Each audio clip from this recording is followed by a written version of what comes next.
السلام علیکم دوستو، میرا نام ہے عاصم زمان اور آپ دیکھ رہے ہیں عاصم ٹی وی۔ دوستو، انسان کو اللہ تعالیٰ نے اشرف المخلوقات بنایا ہے تاکہ وہ اپنی ضروریات زندگی کی تکمیل کے لیے فہم و فراست استعمال کر کے نئی ایجادات اور دریافت کر سکے۔ اس لیے حضرت انسان اپنی ضروریات زندگی میں آسانیاں پیدا کرنے کی خاطر کائنات کی مختلف اشیاء کی مابین ربط پیدا کر کے کچھ نہ کچھ دریافت اور ایجاد کرتا رہتا ہے۔ لیکن اگر ہم کائنات کے وجود میں آنے سے لے کر آج کی جدید ٹیکنالوجی کے دور تک کی تاریخ پر نظر دہرائیں تو ایسے بے شمار مسلمان سائنسدانوں کی ایجادات اور دریافتوں سے دنیا کی تاریخ بھری پڑی ہے، جن کے بغیر آج کی جدید دنیا کا تصور بھی محال ہے۔ ان دریافتوں اور ایجادات کا صحرا زیادہ تر مسلمان انجینئر اور سائنسدانوں کے سر جاتا ہے۔ آج کی ویڈیو میں آپ کو مسلمانوں کی چند انتہائی اہم ایجادات اور دریافتوں کے بارے میں بتاؤں گا جنہوں نے حضرت انسان کی زندگی میں انقلاب برپا کیا ہے۔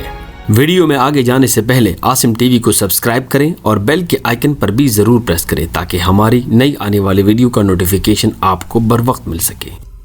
کافی 21ویں صدی کی مقبول ترین مشروبات میں کافی بھی ایک مقبول ترین مشروب کے طور پر جانی جاتی ہے، جو آج کی دنیا میں روزانہ کی بنیاد پر تقریباً 20 لاکھ کپ استعمال ہوتی ہے۔ کافی کی تاریخ 15ویں صدی ایتھوپیا کے علاقے کافا سے شروع ہوتی ہے، جب خالد نام کا ایک مسلمان چرواہا کافا میں ایک روز بکریاں چرا رہا تھا۔ اس نے محسوس کیا کہ ان کی بکریاں ایک خاص قسم کی بوٹی کھانے کے بعد کچھ زیادہ چاق و چوبند ہو جاتی ہیں، چنانچہ اس نے اس درخت کی بوٹی کو پانی میں ابال کر دنیا کی پہلی کافی تیار کی۔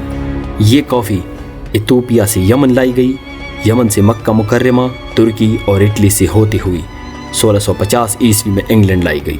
انگلینڈ لانے والا ایک ترک تاجر تھا جس نے انگلینڈ میں لندن اسٹریٹ پر سب سے پہلے کافی شاپ کھولی۔ عربی کا لفظ قہوہ ترکی میں قہوے، جو اٹالین میں کافے اور انگلش میں کافی بن گیا۔ یونیورسٹی دوستو، کیا آپ کو معلوم ہے کہ دنیا کی پہلی درسگاہ کب اور کہاں وجود میں آئی؟ نہیں تو چلیے میں آپ کو بتاتا ہوں۔ تیونس کے ایک مشہور تاجر محمد الفخری کی بیٹی فاطمہ بنت الفخری عرف ام البنین، جس کے نام سے آج کی نوجوان نسل بہت کم واقفیت رکھتے ہیں، لیکن امت مسلمہ کے لیے یہ قابل فخر بات ہے کہ اس علم دوست مسلمان بیٹی نے دنیا کی سب سے پہلی یونیورسٹی کی بنیاد رکھی۔ فاطمہ الفخری کی پیدائش تقریباً سن 800 عیسوی تیونس کے شہر القروان میں ہوئی۔ فاطمہ اور اس کی بہن مریم نے اپنے والد کی وفات کے بعد فیصلہ کیا کہ وہ وراثت میں ملی دولت کو مساجد اور تعلیم کی ترویج و ترقی میں صرف کرے گی۔ سن 859 عیسوی میں اپنے باپ کی ایصال و ثواب کے لیے صدقہ جاریہ کے طور پر انہوں نے مراکش کے شہر فیس میں دنیا کی سب سے پہلی یونیورسٹی جامع مسجد القروین تعمیر کروائی، جہاں سے آج بھی علم کی شمع روشن کی جا رہی ہیں، اور اسی وجہ سے جامع القروین کو بحیر روم کا سب سے بڑا علمی مرکز قرار دیا گیا ہے، یہاں تک کہ یورپ کو صفر اور باقی عربی عادات سے متعارف کروانے والے پاپائے روم پوپ سلویسٹر ثانی نے بھی اسی یونیورسٹی سے تعلیم حاصل کی۔ کیمرہ آج کے جدید ٹیکنالوجی کے دور میں انسان اپنی روزمرہ زندگی کے خوبصورت لمحات کو قید کرنے کے لیے کیمرے کا استعمال کرتا ہے۔ تصویر کھینچنے کا یہ عمل دراصل ایک نظریے پر مبنی ہے، اور یہی نظریہ دنیا میں سب سے پہلے مسلمان سائنسدان ابن الہیثم نے پیش کیا۔ آپ کا پورا نام ابو علی حسن ابن الہیثم تھا۔ آپ کی پیدائش عراق کے شہر بصرہ میں تقریباً 354 ہجری کو ہوئی۔ بصریات یعنی آپٹکس کے میدان میں اسلامی سائنسی تاریخ کو غیر معمولی عظمت حاصل ہے، اور یہی وجہ ہے کہ ابن الہیثم نے قدیم یونانیوں کے اس نظریے کو رد کیا کہ آنکھیں کسی لیزر کی طرح شعاع خارج کرتی ہیں، بلکہ آنکھوں کی روشنی آنکھوں سے نکلتی نہیں، آنکھوں میں داخل ہوتی ہے۔ آپ دنیا میں پہلے سائنسدان تھے جنہوں نے درست طور پر بیان کیا کہ ہم چیزیں کیسے دیکھ پاتے ہیں، اور اسی نظریے پر تجربات کرنے کے لیے ایک لیبارٹری بنائی جس میں آپ نے دنیا کو سب سے پہلے پن ہول کیمرے سے متعارف کروایا۔ تو دوستو، اب آپ جب بھی کوئی تصویر کھینچیں تو ابن الہیثم کو ضرور دعا میں یاد رکھیں، کیونکہ ان کی بدولت آج آپ اپنی زندگی کے خوبصورت لمحات کو کیمرے میں قید کر سکتے ہیں۔ ہوائی جہاز پرندوں کی طرح ہوا میں اڑنے کا خیال سب سے پہلے مسلمان انجینئر اور سائنسدان عباس ابن فرناس کو آیا، جن کا تعلق اسپین کے شہر قرطبہ سے تھا۔ آپ نے اسی خیال کو عملی جامہ پہنانے کے لیے ایک ڈھیلی لبادے کی لکڑی سے بنی پروں والی مشین بنا کے 852 عیسوی میں قرطبہ کی ایک عظیم مسجد کی مینار سے چھلانگ لگائی۔ اسے توقع تھی کہ وہ پرندے کی طرح ہوا میں تیر سکے گا، مگر وہ ناکام رہے، تاہم اس پروں والے لبادے نے اس کی نیچے گرنے کی رفتار کو کم کر دیا۔ 70 سال کی عمر میں آپ نے ریشم اور عقاب کے پروں سے ایک اور مشین تیار کر کے پہاڑ سے چھلانگ لگائی جو 10 منٹ تک کامیابی سے ہوا میں تیرتا رہا، تاہم اترتے وقت اس کو کافی چوٹیں آئیں، اور اسی طرح دنیا میں پہلی مرتبہ انسان کی ہوا میں اڑنے کی تاریخ رقم ہو گئی۔ آپ کی اسی نظریے پر تقریباً 100 سال بعد 2 امریکی بھائیوں رائٹ برادران نے کام کر کے دنیا کا پہلا ہوائی جہاز تیار کیا۔ الجبرا دنیا بھر کے طالب علموں کو مشکل میں ڈال دینے والے مگر بڑی سے بڑی سائنسی اور فلکیاتی تجربہ گاہوں میں بہت سے مسائل حل کر دینے والے الجبرا کی ایجاد مسلمان سائنسدان محمد ابن موسیٰ الخوارزمی کی ہے۔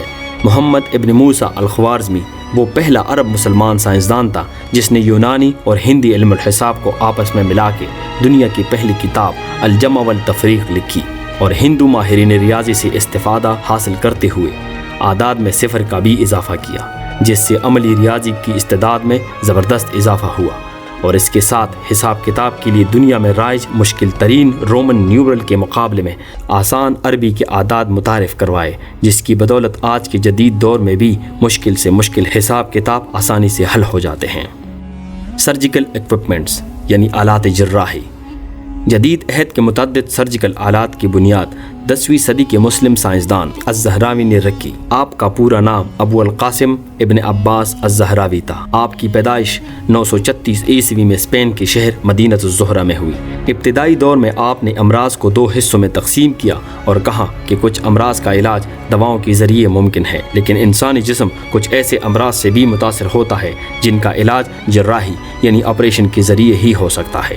سرجری یعنی جراحی کے موجد ہونے کے ساتھ ساتھ آپ سرجیکل ایکوپمنٹ کے بھی موجد رہے، اور آپ نے اپنی نگرانی میں قرطبہ کی بہترین کاریگروں سے تقریباً 200 کے قریب اعلیٰ قسم کے سرجیکل ایکوپمنٹ بنوا کر میڈیکل کی دنیا میں ایک انقلاب برپا کر دیا۔ آپ نے آپریشن سے قبل مریض کو بے ہوش کرنے کی دوا کے علاوہ زخموں کو ٹانکے لگانے والا ایک ایسا دھاگا بھی تیار کیا جو قدرتی طور پر جسم سے الگ ہو جاتا تھا۔ آپ کی دریافت اور ایجادات کو دنیا آج بھی قدر کی نگاہ سے دیکھتی ہے۔ باٹنی اینڈ میڈیسن یعنی علم نباتات و ادویات۔ کائنات میں کسی بھی جاندار کے زندہ رہنے کے لیے صحت افزا ماحول اور اچھی خوراک کی ضرورت ہوتی ہے، لیکن کبھی کبھار ماحول میں تبدیلی انسانی صحت پر بری طرح اثر انداز ہوتی ہے، جس کی وجہ سے انسان بیمار ہو جاتا ہے، اور بیماری سے نجات کے لیے انسان طرح طرح کی ادویات استعمال کرتا ہے۔ انسانی تاریخ میں سب سے پہلے بیماری کے لیے جڑی بوٹیوں سے علاج کرنے کا سہرا عظیم ماہر نباتات و ادویات ابن البیطار کے سر جاتا ہے۔ آپ کا پورا نام ضیاء الدین ابو محمد البیطار تھا۔ آپ کی پیدائش سن 1197 عیسوی اسپین کے شہر الاندلس میں ہوئی۔ آپ نے انسانی تاریخ میں سب سے پہلے جڑی بوٹیوں سے انسانی علاج کروایا۔ آپ نے جڑی بوٹیوں پہ ریسرچ کے لیے اسپین کے علاوہ افریقہ، عرب اور ایشیا کا سفر بھی کیا۔ مختلف اقسام کی 1400 جڑی بوٹیوں سے اپنی ذاتی تحقیق کے نتیجے میں 300 سے زائد ادویات دنیا کو متعارف کروائیں۔ آپ سر، کان اور آنکھوں کے علاج کے ماہر بھی تھے۔ آپ کی کتاب الجامع المفروضات ادویات و غذائیہ آج بھی دنیا کے مختلف یونیورسٹیوں میں پڑھائی جاتی ہیں۔ کیمسٹری یعنی علم کیمیا۔ کائنات میں انسانوں کو سب سے پہلے کیمیا سے متعارف کروانے والے مسلمان سائنسدان ابو موسیٰ جابر بن حیان تھے۔ آپ کی پیدائش 721 عیسوی خراسان کے شہر توسی میں ہوئی۔